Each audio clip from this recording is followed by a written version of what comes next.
Hello students, कैसे हैं आप सब? I hope you all are perfectly fine. So today we are going to discuss another topic of your general science component and that is vitamins and minerals. ये topic आपने बहुत बार पढ़ा होगा, very common topic है. आप किसी भी competitive exams की तैयारी कर रहे हो और अगर उसमें जनरल साइंस पूछा जा रहा है तो ये वो टॉपिक है जिसमें से क्वेश्चन आते ही आते हैं. कौन कौन से वाइटामिन्स होते हैं, कहाँ कहाँ पाए जाते हैं, उनकी डेफिशिएंसी डिजीज क्या है ना, उसके सिम्टम्स क्या होते हैं. This is a very common topic जो आप किसी भी कंडीशन में इग्नोर नहीं कर सकते. This you needs to know at any cost, है ना. तो ये आपको पता होना ही चाहिए. सो इसे आज हम डिटेल में डिस्कस करेंगे, that is vitamins and minerals. कोशिश करेंगे कि हम इसके हर पॉइंट को डिस्कस करें ताकि कोई भी ऐसी चीज ना रह जाए जिससे रिलेटेड अगर क्वेश्चन आए तो हम उसे कर ना पाए. ठीक है, सो स्टार्ट करते हैं. विटामिन की अगर हम बात करें तो ये क्या है? These are organic compounds. ये ऑर्गेनिक कंपाउंड्स होते हैं. ठीक है, these are basically organic compounds and ये बॉडी में नहीं बनते बल्कि ये बॉडी को बाहर से हम इनटेक करते हैं. ठीक है, और this is a part of micronutrients. किसका पार्ट होते हैं ये? Micronutrients. We are require it in a less amount. मैंने आपको बताया था जब हमने न्यूट्रिशन पढ़ा था, कुछ होते हैं मैक्रो एंड कुछ होते हैं micro. Macro which are required in large amount and micro which are required in less amount. These are the micro nutrients. ठीक है, so they are required in the diet small amount, that's why it is known as a micronutrients, earlier known as accessory dietary factors. तो earlier इनको कहा किस नाम से जाना जाता था? accessory dietary factor. जो भी डाइट में हम चीजें खाते हैं उसको एक्सेस मतलब उसको सप्लीमेंट करने के लिए जो चीजें हैं. And they do not provide calories और एनर्जी टू द बॉडी. ये किसी भी तरीके से एनर्जी प्रोवाइड नहीं करते, ये हमारी बॉडी के मल्टीपल फंक्शन के लिए जरूरी होते हैं. ठीक है, इमीडिएट एनर्जी नहीं देंगे ये हमें. एनर्जी तो हमें मिलती है मैक्रोन्यूट्रिएंट से, कार्ब्स, प्रोटीन और हमारे फैट से. ठीक है, सो ये क्या है? ये हमें बाकी हमारे बॉडी के सेल्स के फंक्शंस को प्रॉपर्ली फंक्शन करने में हेल्प करते हैं. ठीक है, अगर ओरिजिन टर्म के ओरिजिन की बात करें तो विटामिन जो टर्म है दैट वाज कॉइन्ड बाय फंक, कैसमीर फंक द्वारा ये कॉइन किया गया था इन द ईयर 1912. ठीक है, क्लासिफाई अगर हम करें इन्हें तो दो क्लासिफिकेशन में इनको रखा जाता है. एक है फैट सॉल्युबल, एक है water soluble. So water soluble vitamin होते हैं विटामिन बी कॉम्प्लेक्स, जिसमें विटामिन बी 1, 2, 3, 5, 7 है ना, ये सारे विटामिन आते हैं, एंड विटामिन सी. सो ये दो विटामिन जो हैं that is water soluble and A D E K are fat soluble vitamin. Fat soluble का मतलब होता है ऐसे विटामिन जो हमारे बॉडी के एडिपोज टिश्यू में, adipose tissue basically, adipose is a medical term for fat. हमारे जो फैट टिश्यू होते हैं उन्हीं को एडिपोज टिश्यू कहा जाता है. तो हमारे फैट टिश्यू में ये जो विटामिन है ये स्टोर रहते हैं. तो क्योंकि हमारी बॉडी इन्हें स्टोर करके रख सकती है तो हमें इनके डेली या फ्रीक्वेंट इनटेक की जरूरत नहीं होती. अगर एक बार हमने लिया तो फिर हम इनको थोड़ी देर के लिए अवॉइड कर सकते हैं. दे can be stored in our body, they will supplement our function. लेकिन जो वाटर सॉल्युबल विटामिन है इनका हमें रेगुलर इनटेक जरूरी होता है क्योंकि as they are water soluble तो they can be easily excreted from our body. पानी के साथ साथ ये बहुत इजीली हमारी बॉडी से एक्सक्रीट हो सकते हैं. That's why we need a regular intake of water soluble vitamin. तो यहां से आपका एक पॉइंट बन जाता है जिसमें क्वेश्चन आ सकता है कि फैट सॉल्युबल विटामिन को आपको रेगुलर इनटेक करना है या वाटर सॉल्युबल. ठीक है, ओके, सो यहाँ पे देख लें vitamin C and B complex readily excreted in urine, not stored except B12 must be continuously supplied in the diet. तो हमें इन्हें कॉन्टिन्यूसली अपनी डाइट में सप्लीमेंट करना या ऐड करने की जरूरत होती है. तो now let us discuss one by one each vitamin. तो सबसे पहले आ गया विटामिन ए जिसका साइंटिफिक नेम है रेटिनोल, है ना, रेटिनोल. सो बेसिकली ये हमारी आई के फंक्शन के लिए सबसे ज्यादा इंपॉर्टेंट होता है. इसकी डेफिशिएंसी से नाइट ब्लाइंडनेस हो जाती है और ड्राइनेस ऑफ आई भी हो जाता है जिसको कहा जाता है जीरोफिथैल्मिया, विच इज नोन एज जीरोफिथैल्मिया. यहाँ पे आप देख सकते हैं, just a second, okay. So fat soluble present in animal food, provitamins found in plants, beta carotene function as an antioxidant, reducing cancer risk, helping prevent heart attack. So ये आपके plant और animal दोनों ही product में ये पाया जाता है और ये एंटीऑक्सीडेंट की तरह काम करता है. बेसिकली एंटीऑक्सीडेंट क्या होता है? जो हमारी बॉडी में कैंसर कॉजिंग एजेंट्स होते हैं उनको रिड्यूस करने में हेल्प करता है एंटीऑक्सीडेंट्स. ठीक है, तो it act as a antioxidant. काम क्या क्या है इसके? विजन, मैंने आपको बताया विटामिन ए जो है उसका सबसे इंपॉर्टेंट फंक्शन है हमारी विजन को लेकर, हमारी आई को लेकर, ठीक है। ये जो रेटिना रहता है, जो सिग्नल भेजता है हमारे ब्रेन को, जिसकी वजह से हम चीजें देख पाते हैं, उसकी प्रॉपर फंक्शनिंग में हेल्प करता है। Growth reproduction of epithelial cell, ठीक है, आउटर कवरिंग जो रहती है सेल्स की, उनमें हेल्प करता है। इम्यून सिस्टम को सपोर्ट करता है and it act as a antioxidants also. Sources क्या है? जैसा कि आपने देखा, एनिमल एंड प्लांट दोनों के सोर्सेज में ये पाया जाता है। एनिमल की बात करें तो it is found in milk, cheese, butter, fish. Plant की अगर हम बात करें, it is found in carrot, spinach, mango, papaya. The important thing is about the deficiency disease. तो इसकी डिफिशियंसी से जो डिजीज होती है, one is night blindness, second is the dryness of eye, that is called as a xerophthalmia. जो conjunctiva है हमारी sclera की आफ्टर कवरिंग जो है उसकी ड्राइनेस हो जाती है। And then comes the keratomalacia, that is called as a corneal dysfunction. हमारे कॉर्निया का डिसफंक्शन जो कि टोटल ब्लाइंडनेस, आपका रेटिना सही है, सिग्नल ब्रेन को सही जा रहा है, लेकिन जो फ्रंट पोर्शन है आप आई का, कॉर्निया, वही प्रॉपर काम नहीं कर रहा है, वही खराब हो गया है। So it can leads to complete loss of vision. So vitamin A is very important for the functioning of vision, although antioxidant भी है, पर पहला इसका प्राइमरी फंक्शन है विजन। देन है vitamin D, that is called as a calciferol. Vitamin D basically hormone की तरह act करता है। अगर विटामिन डी हमारी बॉडी में सफिशिएंट नहीं है तो हमारी बॉडी कैल्शियम को एब्जॉर्ब नहीं करती, ठीक है। तो विटामिन डी एक तरह से हार्मोन है जो कैल्शियम के एब्जॉर्प्शन में बहुत इंपॉर्टेंट रोल प्ले करता है। और ये एक ऐसा विटामिन है जो हमारी बॉडी खुद बनाती है in the presence of sunlight. Sunlight के प्रेजेंस में हमारी बॉडी विटामिन डी को खुद बनाती है। It is called as calciferol, और इसी को एक और नाम से जाना जाता है which is called as a sunshine vitamin. किस नाम से जाना जाता है? Sunshine vitamin. Ergocalciferol from plants and cholecalciferol from animals absorbed in small intestine and bile is essential. ये small intestine में absorb होता है और bile इसके absorption के लिए बहुत ही ज्यादा जरूरी होता है, ठीक है। इसे आइसोलेटेड बेसिकली किया गया था प्लांट से और फिर एनिमल्स में जो पाया जाता है दैट इज कोलीकैल्सिफेरॉल। अगर आप देखेंगे कि जो भी सप्लीमेंट्स दिए जाते हैं डॉक्टर्स के थ्रू विटामिन डी के, उसमें यही नाम होता है, कोलीकैल्सिफेरॉल। तो यानी कि कोलीकैल्सिफेरॉल क्या हो गया? एनिमल्स का विटामिन डी। प्लांट्स वाला is called as ergocalciferol. Active form की अगर हम बात करें तो calcitriol is a active form of vitamin D, ठीक है। कैल्सिट्रियोल इज अ, तो आप टर्म से जो है कंफ्यूज नहीं होंगे। कोलीकैल्सिफेरॉल विटामिन डी जो एनिमल्स में पाया जाता है, उसी की अगर हम एक्टिव फॉर्म की बात करें तो that is calcitriol. It increases intestinal absorption of calcium and phosphate.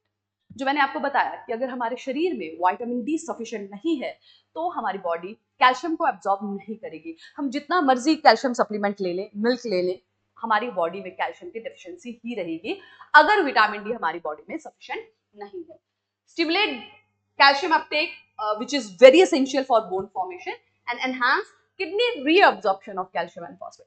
तो पहली एब्जॉर्प्शन में को भी हेल्प करता है, और जब वो बॉडी से एक्सक्रीट होने लगता है यूरिन के थ्रू, तब भी ये किडनी के थ्रू उसको रीअब्जॉर्प्शन में हेल्प करता है ना। तो कैल्शियम के लिए विटामिन डी का होना बड़ा जरूरी है। सोर्सेज क्या है? फैटी फिश में मिलता है, फिश लीवर ऑयल्स में मिलता है, and sunlight exposure for skin synthesis. हमारी स्किन इसको बनाती है अगर उसे सनलाइट मिलती है प्रॉपर तो। डेफिशिएंसी से रिकेट्स होते हैं चिल्ड्रन में, और ऑस्टियोमालासिया जो होता है that is in adults. It is also related to osteoporosis. Osteo basically is a term for bones. आप किसी भी बोन रिलेटेड डिजीज की बात करेंगे तो उसमें शुरुआत जो है that is from the osteo itself.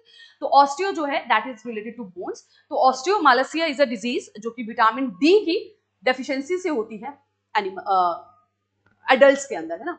और ऑस्टियोपोरोसिस की जब हम बात करते हैं उसका मतलब होता है जब हड्डियां बहुत पोरस हो जाती है, बहुत इजीली ब्रेक हो जाती है या फ्रैक्चर हो जाती है। So that is also vitamin D is also one of the reason for that. बढ़ते हैं अगले विटामिन की तरफ, that is vitamin E and vitamin K, है ना। So firstly we discuss the fat soluble vitamin, है ना, जो हमारे एडिपोज टिश्यू में स्टोर होकर रहते हैं। So first is vitamin E and then vitamin K. Vitamin E की बात करें तो इसका साइंटिफिक नेम है tocopherol. Tocopherol, it is a natural occurring antioxidant and known as anti-sterility vitamin. Vitamin E की अगर हम बात करें तो इसका नाम है टोकोफिरॉल, और ये रिप्रोडक्टिव हेल्थ के लिए बहुत जरूरी है, बोथ मेल एंड फीमेल। अगर इसकी डेफिशिएंसी हो तो फीमेल्स में मिसकैरेजेस और मेल में स्टर्लिटी होने के चांसेस होते हैं। तो रिप्रोडक्टिव हेल्थ के लिए ये बहुत ही ज्यादा जरूरी होता है। It's a membrane antioxidant, protect RBCs from haemolysis, मतलब ये जो हमारे रेड ब्लड सेल्स हैं वो टूट ना जाएं, उससे भी इनको प्रोटेक्ट करता है। Preserve germinal epithelium, prevents sterility, जैसे मैंने आपको बताया रिप्रोडक्टिव हेल्थ के लिए बड़ा जरूरी होता है। स्किन की हेल्थ को प्रोटेक्ट करता है। एंटी ब्लड क्लॉटिंग एजेंट, मतलब ब्लड को जमने नहीं देता। एंटी ब्लड क्लॉटिंग, एक हो गया ब्लड क्लॉटिंग जो ब्लड को जमा रहा है, एंटी ब्लड क्लॉटिंग जो ब्लड को जमा नहीं रहा है। डेफिशिएंसी से क्या होता है, मेल्स में स्टर्लिटी, रिप्रोडक्टिव हेल्थ सही नहीं होगी, और एबॉर्शंस इन फीमेल्स, वो कंसीव नहीं कर पाएंगे।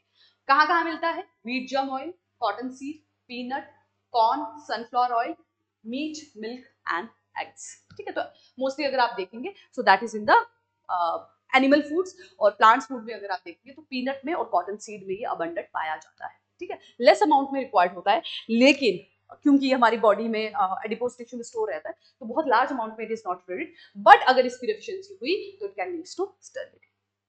सेकंड है vitamin K, which is known as phylloquinone.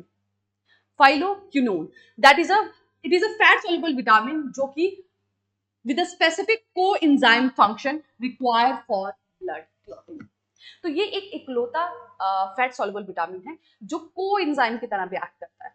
तो क्वेश्चन आ सकता है which vitamin is work also work as coenzyme. Coenzyme मतलब मेन एंजाइम नहीं है, जो मेन एंजाइम है उसको सप्लीमेंट करता है। इसका मेन काम होता है ब्लड क्लॉट करना। देखिए, अगर हमारे बॉडी में प्रॉपरली ब्लड क्लॉटिंग नहीं होगी तो छोटी सी चोट पे भी बहुत large amount of blood loss हो जाएगा। आप देखेंगे कभी भी अगर आपको कट लगता है तो थोड़ी सी ब्लीडिंग होने के बाद आपका ब्लड बहना बंद हो जाता है। This is because of the natural activity of blood clotting, जिसमें ये जो विटामिन के है वो बहुत इंपॉर्टेंट रोल प्ले करता है। अगर ऐसा ना हो तो आप जो ब्लड है वो लॉस होता रहे, इवन इंटरनल हैमरेज होने के भी चांसेस होते हैं। ठीक है, तो ना ही ज्यादा ब्लड क्लॉट होना अच्छा है और ना ही ब्लड क्लॉटिंग लेस होना अच्छा है ना, तो both need to be balanced. So तीन टाइप्स होती है इसकी, K1, K2 एंड K3। K1, K2 and K3 that is called as phyloquinone, minaquinone and minadione. This is found in plants. Minaquinone is found in intestinal bacteria and animals. And the third form, K3, it is a synthetic form. ठीक है, this is important. तो philo stands for plants only ना, तो term से ही आप जज कर सकते हैं। Philo stands for plants, so it is found in plants only. Minaquinone is found in bacteria and animals. Clotting factor जो हमारी बॉडी में पाए जाते हैं, second, seventh, ninth and tenth, उसकी फंक्शनिंग को ये हेल्प करता है। वो इनएक्टिव फॉर्म में होते हैं, उनको एक्टिवेट करने का ये रोल प्ले करता है। वारफेरिन जो है वो विटामिन के फंक्शन को कंट्रोल करता है। जब किसी पर्सन को हार्ट अटैक ज्यादा हो जाते हैं या उनका ब्लड बहुत थिन हो जाता है, जगह जगह पे क्लॉट्स बनना शुरू हो जाते हैं, तो उस वक्त उनको ब्लड थिनिंग एजेंट दिए जाते हैं ताकि उनका ब्लड पतला हो जाए, क्योंकि अब उनके ब्लड में इनहेरेंट ऐसी प्रॉब्लम्स आ गई है कि जिसकी वजह से वो जम रहा है ना, तो जगह जगह पे क्लॉट बन रहे हैं, तो प्रॉपर्ली ब्लड फ्लो नहीं कर पा रहा है, तो there is a chances of heart attack and other things, stroke होने के चांसेस है। तो ऐसी कंडीशन में उन्हें ब्लड थिनिंग एजेंट दिए जाते हैं, जिसमें से एक है वारफेरिन। ठीक है, तो वारफेरिन जो है विटामिन के फंक्शन को इनहिबिट करता है ताकि ब्लड बहुत ज्यादा क्लॉट ना हो। Heparin is an antagonist, heparin जो है वो उसके अगेंस्ट काम करता है। ठीक है, सोर्सेज क्या है, cabbage, cauliflower, spinach, egg yolk, liver and cheese. और डेफिशिएंसी से क्या होगा, सिमिलर, क्योंकि ये ब्लड को क्लॉट करता है, तो अगर इसकी अमाउंट कम हो जाएगी तो ब्लीडिंग ज्यादा होगी, it will increase the bleeding time. So that was fat soluble vitamin. अब बढ़ते हैं वाटर सॉल्युबल विटामिन की तरफ। सो दो तरीके के हैं, एक बी एंड एक C. So first we discuss vitamin C. Scientific name is ascorbic acid. Citrus fruits में ये पाया जाता है। ठीक है, टोमेटो में आपको मिलेगा, आपको लेमन में मिलेगा, है ना, ऑरेंज में मिलेगा। So it is very important for the health of gums, है ना। इसकी डेफिशिएंसी से जो डिजीज होती है that is called as scurvy. It is a heat sensitive, very important thing which you need to keep in mind. It is heat sensitive. मतलब vitamin C को आप जितना पकाते हैं उसके वो उतना ही इनएक्टिव होता चला जाता है, उसकी वैल्यू खत्म होती जाती है. इसलिए आप देखते होंगे कि खाना पकाने के बाद ही आप उसमें नींबू निचोड़ते हैं, है ना. सो मैक्सिमम जितने भी सिट्रस चीजें रहेंगी जिनमें भी विटामिन सी है, अगर आप उन्हें कुक करेंगे या लंबे समय तक हीट करेंगे तो उनका सारा का सारा विटामिन सी जो है खत्म हो जाएगा. It is heat sensitive. ठीक है. ओके. सो कोलेजन फॉर्मेशन में ये हेल्प करते हैं. Collagen is a connective tissue, उसकी फॉर्मेशन में हेल्प करते हैं. आयरन की मेटाबॉलिज्म में हेल्प करते हैं एंड इम्यूनिटी को स्ट्रॉन्ग करते हैं. और डिजीज जैसे कैटरैक्ट हो गया, कैंसर हो गया, इन तरह की कोरोनरी हार्ट डिजीज हो गया, इस तरह की डिजीज को ये प्रिवेंट करते हैं. इसकी डेफिशिएंसी से जो डिजीज होती है that is called as a scurvy. Oral health, gums, teeth, इनकी स्ट्रेंथ के लिए ये बहुत इंपॉर्टेंट होते हैं. स्कर्वी के जो स्पेसिफिक सिम्टम्स हैं वो है स्वॉलन गम्स, ब्लीडिंग गम्स और swollen gums, anaemia, swollen joints, fragile blood vessels. Fragile का मतलब होता है जो बहुत आसानी से रप्चर हो जाती हैं, टूट जाती हैं. डिलेड वुंड हीलिंग मतलब जख्म बहुत जल्दी नहीं आता. हैमरेज, ब्लीडिंग हो रही है एंड ऑस्टियोपोरोसिस की हड्डियां जो है वो कमजोर हो रही है.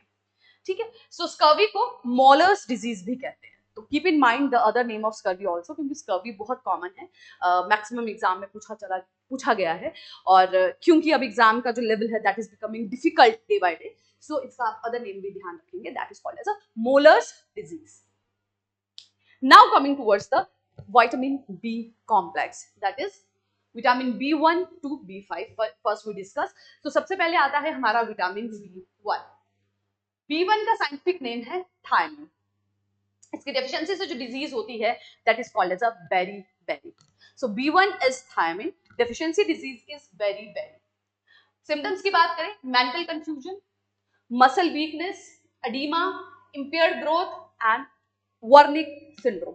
वर्निक सिंड्रोम बेसिकली यही सारे सिम्टम्स को एक साथ देखना है. ठीक है. एडीमा का मतलब होता है सूजन होना, मोटापा होना, सूजन होना, that is called as oedema. Impaired growth मतलब ग्रोथ प्रॉपर्ली नहीं हो रही है, मसल्स कमजोर हो रही हैं और मेंटल कंफ्यूजन हो रहा है, यानी कि नर्वस सिस्टम प्रॉपर्ली वर्क नहीं कर रहा है. And all together this symptoms are called as Wernicke syndromes. ठीक है. तो beri is a name for a disease that occur due to the deficiency of thiamine. Thiamine जो है energy from carbohydrate, nerve function, appetite and growth में role play करता है. क्योंकि ये ग्रोथ के लिए हेल्पफुल है तो इसकी डेफिशिएंसी होगी तो इम्प्योर्ड ग्रोथ होगा. क्योंकि ये नर्व फंक्शन को प्रॉपर्ली रेगुलेट करता है, इसकी डेफिशिएंसी होगी तो मेंटल कंफ्यूजन होगा. ठीक है. क्योंकि ये एपेटाइट का मतलब है भूख लगना, उसको कंट्रोल करता है. तो अगर इसकी डेफिशिएंसी होगी तो एपेटाइट सही से नहीं होगी, खाना अच्छे से नहीं खाएंगे तो ग्रोथ नहीं होगी. ठीक है. सोर्सेज क्या है? Bread, cereals, meat, milk, egg and flax seeds. तो vitamin B1 is abundantly found in flax seeds. आजकल आप देखते होंगे कि बहुत ज्यादा सीड्स के इनटेक का ट्रेंड है. Seeds are a very important source of vitamins. ठीक है. हमारी डाइट में हमें उनको इनटेक करना चाहिए. We don't need to take it in a abundant amount as these are a micronutrients, but क्योंकि बी जो है वो आपको पता है कि वो वाटर सॉल्युबल है और बहुत इजीली हमारी बॉडी से फ्लश आउट हो जाता है, तो उसे हमें लेना चाहिए. And these are found abundant in flax seeds. Next है vitamin B2 that is known as riboflavin. Energy production, antibody and RBC formation में ये हेल्प करता है. साथ ही ये रेस्पिरेशन में, सेल की रेस्पिरेशन में, सेल जो ऑक्सीजन का यूटिलाइजेशन करके एनर्जी रिलीज करते हैं उस फंक्शन में भी riboflavin that is vitamin B12 help करता है. विजन में भी इसका रोल है. साथ ही ये हमारे जो टिश्यूज हैं जैसे स्किन हो गया, नेल्स हो गया, उसकी हेल्थ को भी मेंटेन करता है. इसकी डेफिशिएंसी से होता है ग्लोसाइटिस. आइटिस जहां पे भी टर्म आती है ना, ITIS, this is basically inflammation. Glossitis, pancreatitis, ठीक है, लैरेंजाइटिस, है ना. Itis stands for inflammation. So glossitis मतलब जब आपकी टंग इन्फ्लेम्ड हो जाती है, सोर या स्वॉलन टंग हो जाती है, that is called as a glossitis, है ना. Sore red tongue, mouth crack, dermatitis. Dermatitis basically जब स्किन ड्राई हो जाती है बहुत ज्यादा, ठीक है, स्केली स्किन हो जाती है, उसकी डिजीज हो जाती है. Light sensitivity and cataract. तो क्योंकि ये विजन के लिए अच्छी है तो उसकी डेफिशिएंसी से कैटरेक्ट होने के चांसेस है. क्योंकि ये नेल और स्किन की हेल्थ के लिए अच्छा है तो इसकी डेफिशिएंसी से डर्मेटाइटिस हो सकता है. ठीक है. साथ ही टंग जो है ग्लोसाइटिस होता है because that stands for red and सोर टंग. ठीक है, किन किन चीजों में पाया जाता है? Liver, meat, milk, egg, carrot, cheese and papaya. ठीक है, these are the some of the important sources of vitamin B2 that is called as riboflavin. Third है vitamin B3 is niacin. Niacin, इसका फंक्शन है skin maintenance, circulation, nervous and digest system है। तो हमारे सारे important system, nervous system, circulatory system, digestive system, उन सब के फंक्शन को रेगुलेट करता है, साथ ही एनर्जी प्रोडक्शन करता है नायासिन, दैट इज विटामिन B3। इसकी डेफिशिएंसी से जो डिजीज होती है उसको कहते हैं प्लेजरा। क्या कहते हैं? प्लेजरा। क्या सिम्टम्स है उसके? डिमेंशिया। डिमेंशिया मतलब याददाश्त, क्योंकि नर्वस सिस्टम का फंक्शन कर रहा है तो याददाश्त कमजोर होगी, डिमेंशिया। डायरिया, हमारे ये डाइजेस्टिव सिस्टम को रेगुलेट कर रहा है, तो अगर ये फंक्शन नहीं करेगा तो डायरिया। डर्मेटाइटिस, स्किन की problems, weakness, cramps and nausea. ठीक है, कमजोरी, हमारे जो क्रैम्प्स का मतलब हो गया जो मसल्स एक वगैरह होती है। ठीक है, तो these are the very symptoms of pellagra. Sources क्या है? Mushroom, tomatoes, almonds, green leafy vegetable. Niacin are found in a green leafy vegetable along with almonds में पाया जाता है, साथ ही टमाटोज और मशरूम्स में these are found in abundant. Next is vitamin B5, that is pantothenic acid. Pantothenic acid, इसकी deficiency से पैरास्थीसिया होता है and it is found in tomato and potato. Function is energy conversion from food and blood cell production. हमारे blood में जो sales होते हैं, blood के जो सेल्स हैं आरबीसी, उनकी प्रोडक्शन में हेल्प करता है, साथ ही ये फूड से एनर्जी को निकालने पे भी हेल्प करता है, that is vitamin B5 pantothenic acid. Next B complex vitamin are vitamin B6, जिसका साइंटिफिक नेम है पायरिडॉक्सिन। पायरिडॉक्सिन्स का जो इंपॉर्टेंट फंक्शन है that is RBC production. RBC की प्रोडक्शन में ये हेल्प करते हैं, इम्यूनिटी को अच्छा करते हैं, हमारी डिजीज से लड़ने की जो हमारी ताकत है उसको स्ट्रॉन्ग करते हैं। न्यूरोट्रांसमीटर, न्यूरोट्रांसमीटर क्या होते हैं? न्यूरोट्रांसमीटर वो एजेंट्स हैं जो अलग अलग मसल से सिग्नल्स को ब्रेन तक और ब्रेन के सिग्नल्स को हमारे बाकी सेल्स तक पहुंचाने का काम करते हैं। तो उनकी सिंथेसिस, उन्हें बनाना, तो अगर ये प्रॉपर काम नहीं करेंगे तो सिग्नल्स प्रॉपरली नहीं पहुंचेंगे तो हमारी बॉडी काम नहीं कर पाएगी। मसल स्पैज्म और क्रैम्प्स को कम करते हैं ना, क्योंकि न्यूरोट्रांसमीटर अच्छे से हो रहे हैं तो सिग्नल अच्छे से जा रहे हैं, तो मसल्स भी अच्छे से काम कर रही है। Maintain sodium phosphorus balance. ये जो न्यूरोट्रांसमीटर होते हैं ना, ये बेसिकली सोडियम फॉस्फोरस के प्रॉपर बैलेंस की वजह से ही वर्क कर पाते हैं। ठीक है, तो ये उसके बैलेंस को भी मेंटेन करते हैं और प्रोटीन मेटाबॉलिज्म में भी इंपॉर्टेंट रोल प्ले करते हैं। किन किन में पाए जाते हैं? Sunflower seed, banana, potato, walnuts, cereals and fish and liver. ठीक है, सो यहाँ पे भी आप देख लें अनदर सीड। पहला हमने फ्लैक्स सीड की बात की थी जिसमें विटामिन B1 पाया जाता है। Now it is pyridoxine, vitamin B6 जो कि सनफ्लावर सीड में पाया जाता है। दैट्स व्हाई हमें सीड्स के इंटेक को इंक्रीज करना चाहिए, they are the very rich source of various vitamin. Deficiency से seborrheic dermatitis, cheilosis. Cheilosis basically क्या होता है? ये जो माउथ की साइड में जो क्रैक्स पड़ जाते हैं, that is called cheilosis. Glossitis, tongue का सोर होना, रेड होना। Anaemia and peripheral neuropathy. Peripheral neuropathy का मतलब होता है जब हमारी, एक तरह से आप समझ लें, हमारे मसल्स काम करना कम कर देती हैं, हमारे जो हाथ है, हमारे जो पैर है, ये प्रॉपर्ली फंक्शन नहीं करेंगे। मैंने आपको बताया क्या ये जो पायरिडॉक्सिन है ये क्या काम कर रही है? न्यूरोट्रांसमीटर को सिंथेसिस कर रही है ताकि सिग्नल प्रॉपर्ली पहुंच पाए और हम वर्क कर पाए। अब सिग्नल प्रॉपर्ली पहुंच नहीं पा रहे, न्यूरोट्रांसमीटर नहीं बन रहे, तो भाई हमारी मसल्स, हमारी लेग्स, हमारी हिंड लिम्स, हमारे फोर लिम्स काम नहीं करेंगे। So it leads to peripheral neuropathy. Next, vitamin B7, that is called as a biotin. It converts nutrient into energy and support hair, skin and nail. तो अगर आपको hair, skin और nail को अच्छा रखना है तो आपकी बॉडी में बायोटिन की अमाउंट जो है वो अच्छा होना चाहिए। डेफिशिएंसी किससे होगी? डेफिशिएंसी से क्या होगा? That will be here fall and lethargy. ठीक है, so next is vitamin B9, folic acid.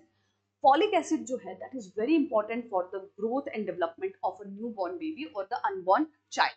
ठीक है, फॉलिक एसिड जो है वो प्रेग्नेंट विमेन को जो है प्रिस्क्राइब किया जाता है इमीडिएटली 1 मंथ आफ्टर कंसेप्शन, उनको किया जाता है। इससे जो अनबॉर्न चाइल्ड जो फीटस है उसके प्रॉपर ऑर्गन्स की डेवलपमेंट में बहुत इंपॉर्टेंट रोल जो है वो फॉलिक एसिड प्ले करता है। Part of enzyme for DNA synthesis and new cell formation. ठीक है, सो एक्चुअली फॉलिक एसिड का काम है नए सेल्स को बनाना और डीएनए के सिंथेसिस को। इसीलिए जब विमेन कंसीव करती है, प्रेग्नेंट होती है, तो उसको सप्लीमेंट आयरन के साथ साथ फॉलिक एसिड प्रिस्क्राइब किया जाता है। और अगर वो इनिशियल मंथ्स ऑफ कंसेप्शन में इसका इंटेक ना करे या इसकी डेफिशिएंसी हो जाए तो बहुत ज्यादा चांसेस होते हैं कि न्यू बॉर्न बेबी को किसी ना किसी तरह की डिफॉर्मिटी हो, क्योंकि सेल्स नहीं अच्छे से बनेंगे, डीएनए सिंथेसाइज नहीं। ठीक है, स्पेशली आरबीसी सोर्सेज किसमें है? Pulses, vegetable, amla. Megaloblastic anaemia, neural tube defects in pregnancy are the deficiency disease.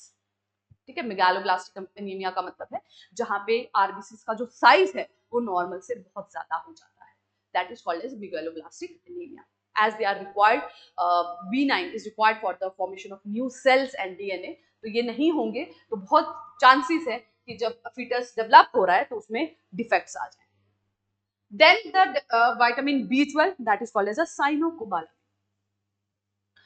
It prevents anemia, nerve function, energy production, DNA reproduction। तो बहुत सारे काम जो है विटामिन B12 करता है। और आजकल आप देखेंगे अगर प्रॉपर फंक्शनिंग नहीं हो रही है या आपको टिंगलिंग सेंसेशन होती है, डिजीनेस होती है, तो विटामिन B12 के सप्लीमेंट्स भी डॉक्टर आपको लिख के देते हैं। सो विटामिन B12 जो है बहुत सारे मल्टीपल फंक्शन में हेल्प करता है, स्पेसिफिकली नर्व फंक्शंस में, एनर्जी को प्रोडक्शन में भी हेल्प होती है, एनीमिया को भी प्रिवेंट करता है। और इसमें एक मिनरल पाया जाता है that is called as cobalt.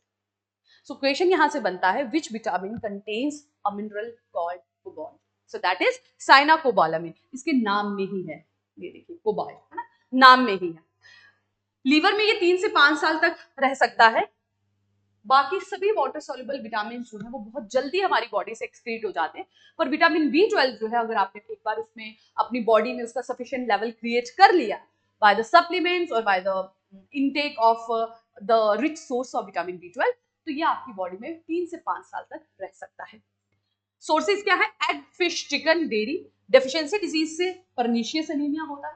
ठीक है, और पर्निशियस एनीमिया के सिम्टम्स क्या है? फटीग, न्यूरोलॉजिकल डिसऑर्डर, नमनेस और टिकनेस। ठीक है, वो जो हाथ पांव सो जाते हैं और थकावट बहुत ज्यादा लगती है ना, और नर्व फंक्शन सही नहीं हो रहा है, फटीग हो रहे हैं ना, न्यूरोलॉजिकल डिसऑर्डर हो रहे हैं, these all are symptoms of pernicious anaemia, that is a deficiency of vitamin B12। So that is various type of vitamins. ठीक है, जो हमें डिस्कस करने हैं, और ये इनका एक छोटा सा टेबल है जो आपकी क्विक रिवीजन में जो है वो आपको हेल्प करेगा। जैसे विटामिन ए है, उसकी डेफिशिएंसी से there is night blindness, keratomalacia and xerophthalmia. Vitamin D की डेफिशिएंसी से rickets in children, osteomalacia in adults. Vitamin E की अगर हम बात करें तो that leads to sterility in males and abortions in females. Vitamin K की अगर हम बात करें it leads to bleeding disorder. Vitamin C leads to scurvy, which is also known as Moller's disease. Vitamin B1 leads to beriberi. Vitamin B2 leads to glossitis or araboflavinosis. Vitamin B3 leads to pellagra. B5 paresthesia. B6 anemia, or you can call it a peripheral neuropathy. Vitamin B9 जो है उसकी deficiency से होता है megaloblastic anaemia या फिर newborn के neural bone में या न्यूरल ट्यूब की formation defects. And finally the vitamin B12 which leads to pernicious anaemia. ठीक है, तो ये आपको ना ऊपर नीचे करके भी पूछ सकते हैं, लाइक B9 से हो रहा है मेगालोब्लास्टिक एनीमिया जिसमें आरबीसीज का साइज बढ़ गया है, B12 की डेफिशिएंसी से हो रहा है पर्निशियस एनीमिया। दोनों अलग अलग तरीके के एनीमिया है, तो नाम को भी ऊपर नीचे करके पूछ सकते हैं। तो आपको बहुत ध्यान से क्वेश्चन के हर एक स्टेटमेंट को पढ़ना है and then you have to mark the correct answer. Now what is hypervitaminosis? Although vitamin बहुत कम अमाउंट में हमें चाहिए, रेगुलर इनटेक भी उसका नहीं चाहिए सिवाय वाटर सॉल्युबल के, लेकिन अगर आप उसे लार्ज अमाउंट में लेते हैं तो हमारी बॉडी में it can cause hypervitaminosis, that is excess intake of vitamins. Excess of everything is harmful. तो विटामिन भी अगर एक अमाउंट से ज्यादा होते हैं तो it can lead to hypervitaminosis. It can cause toxic accumulation. ठीक है, अपर लिमिट यहाँ पे देख ली है, B3 की जो है that is 35 milligram per day, B6 की 100 मिलीग्राम पर डे। अगर आप लेते हैं तो नर्व डैमेज तक की कंडीशन आ सकती है। विटामिन सी अगर 200 मिलीग्राम पर डे से ज्यादा लेते हैं तो it can lead to serious problems. Now vitamin के साथ जो इंपॉर्टेंट चीज हमें डिस्कस करनी है, that is another important micronutrient, that is mineral, जो सिर्फ 4% ऑफ अवर बॉडी वेट होता है। ठीक है, मतलब आपका जितना बॉडी वेट है आप उसका 4% निकालेंगे, उतना इंटेक आपको मिनरल्स का करना है। So these are the various minerals which we need to read according to our syllabus, yeah, which are important because they are usually or frequently asked in the questions. First is calcium, है ना, जो मैंने आपको बताया calcium की absorption तभी हो पाएगी अगर आपकी बॉडी में विटामिन डी है, तो है ना, वो एक हार्मोन की तरह एक्ट करता है। आपकी बॉडी में विटामिन डी है तभी आप कैल्शियम को ऑब्जॉर्ब कर पाएंगे। सो कैल्शियम हमारी बोन्स की, हमारे टीथ की, इनकी ग्रोथ और डेवलपमेंट के लिए बेस्ट होता है। देन कम्स योर फॉस्फोरस, ये भी हमारे बोन के स्ट्रक्चर और सेल जो होते हैं हमारी बॉडी के डिफरेंट तरीके के जो सेल है उसके मेम्ब्रेन को मेंटेन करने में हेल्प करते हैं। अगर फॉस्फोरस कम होगा तो सेल रप्चर होने के चांसेस। ठीक है, तो bone disorder and poor appetite, these are their sources. Whole grain, cereals, pulses में ये पाया जाता है। देन है सोडियम एंड पोटेशियम, ये भी हमारे सेल के फंक्शन में न्यूरोट्रांसमीटर, न्यूरो सिग्नल्स को जाने में बड़ा हेल्प करते हैं। अगर ये नहीं प्रॉपर काम करेंगे तो हमारे हार्ट में, किडनी में लीजन्स हो जाएंगे। ठीक है, इवन मसल क्रैम्प्स हो सकते हैं। और मीट, फिश, डेयरी प्रोडक्ट्स, बनाना में ये पाए जाते हैं। Then comes magnesium. मैग्नीशियम जो है ये हमारे बोन और हार्ट, इन दोनों के स्ट्रक्चर और हेल्थ के लिए बहुत इंपॉर्टेंट होता है। मैग्नीशियम बहुत लार्ज अमाउंट में आपको बनाना में भी मिलता है। ठीक है, सो सीजर्स आएंगे, आपके मसल वीकनेस, हाइपरटेंशन और डिप्रेशन। ठीक है, तो मैग्नीशियम अगर आपको अपनी बॉडी में इंटेक अच्छे से करना है तो you need to intake the bananas, otherwise whole grains में भी ये पाया जाता है। Then comes iron. We know iron is very important for haemoglobin, RBCs. Iron हमारे ब्लड के लिए बहुत इंपॉर्टेंट है। आयरन की डिफिशियंसी होगी तो प्रॉपरली ब्लड नहीं बनेगा और we can lead to anaemia, है ना। Then comes zinc. जिंक जो है वूंड हीलिंग में, स्किन की ग्रोथ में और ओवरऑल ग्रोथ और रिप्रोडक्शन में बहुत इंपॉर्टेंट रोल प्ले करता है। अगर सही से नहीं लिया जाएगा तो ग्रोथ फेलियर होगा, इम्यूनिटी वीक हो जाएगी और टेस्ट लॉस, इसका एक जो सिम्टम होता है दैट इज टेस्ट का लॉस हो जाना। रेड मीट, पोल्ट्री, इन सब चीजों में ये पाया जाता है। Next come copper. कॉपर की अगर हम बात करें तो ये हमारी जो हेयर के पिगमेंटेशन है, मतलब हेयर का जो कलर है ना, that is because of copper, उसके पिगमेंटेशन में इंपॉर्टेंट रोल प्ले करता है। देन बोन की ग्रोथ और iron metabolism. And then comes हमारा iodine. As you all know iodine is very important for the proper functioning of thyroid gland. Thyroid gland जो hormone release करता है thyroid से, वो प्रॉपरली तभी रिलीज हो पाता है अगर हमारी बॉडी में आयोडीन सही अमाउंट में है। And the last is fluorine. Fluorine हमारे स्केलेटन और टीथ, इन दोनों की हेल्थ के लिए इंपॉर्टेंट होता है। अगर ये एक्सेस अमाउंट में लिया जाए it can lead to skeleton fluorosis and dental fluorosis. हमारे दांत चिप ऑफ हो जाते हैं, बहुत आसानी से स्टेन हो जाते हैं। स्केलेटन भी जो है वो वीक होने लगता है, जो बोन्स हैं। और इसकी अगर डेफिशिएंसी है that is also problematic because it leads to increased incidence of caries, that is dental caries. ठीक है, so these are the various important minerals which are a part of micronutrients and these are required just 4% of your body weight. Clear? So that is another topic which was mentioned in your syllabus जो आज हमने discuss किया। Next video lecture में I'll try कि I'll bring question on these two topics, एक तो हमारा vitamin minerals वाला और एक जो हमने इससे प्रीवियस डिस्कस किया था that is of transportation of food and water in plants. इन दोनों पे रिलेटेड हम एमसीक्यूज जो है नेक्स्ट वीडियो लेक्चर में डिस्कस करेंगे ताकि आपकी एक होलसम तैयारी जनरल साइंस से रिलेटेड हो जाए। ठीक है, so that is it from my side. Thank you very much, take care and keep working.